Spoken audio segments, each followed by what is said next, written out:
Guys, update ko si Kuya, si Tata Peter.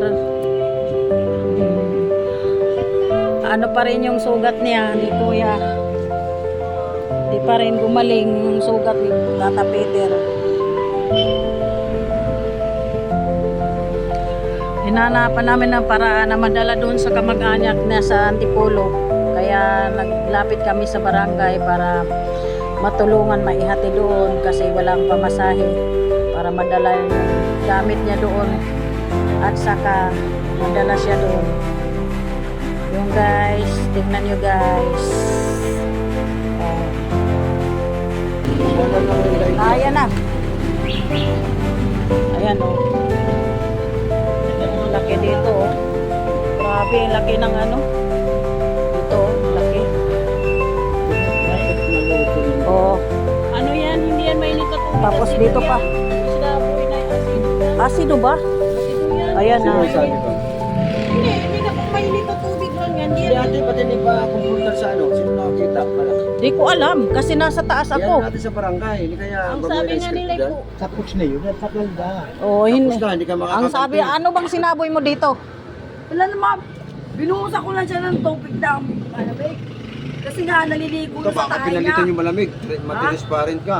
Hindi, yung dito lang sa ano Alam niya. mo naman ngayon, maraming trader Nandito na siya. nagigigil dahil Nandito parating siya na- nakaupo nung binuhusan. Baka naman mainit na tubig ang nilagay mo. Ba't ko nung bubuhusan ng mainit, wala namang Hindi mainit pwede naman siya eh. ipa-autopsy yan eh. Ay, ano ba yung patay? Ay, patopsy. Ewan ka mga seniors, tapos nakakayari ka, ang daming tao nagdadamay. Pasawahe naman, Jinky. Ayan mo lang Baka sa siya, ano yan. dadalhin sa ano, Antipolo nga si Kuya. Natin dito. At ikaw- Kaya nga pumunta nga. Punta lang ng antipolo. Napakabait naman ang ano mo. Di ko man kasi na, Siya ang inaano ko Hindi, mo, gagawa kami ng ano na baka pwede yung barangay maghatid kung sa ang sabi nung ano, ihati daw, basta alam daw yung Yun ano. nga, yung address. Oo. Wala nang Pero number ang sabi yan. kasi ng barangay, Kasama naman. Oh. Kasama naman yan siya. Yan yung alam niya yan eh. Alam niya nila. Basta may Oh. sasakyan kayo.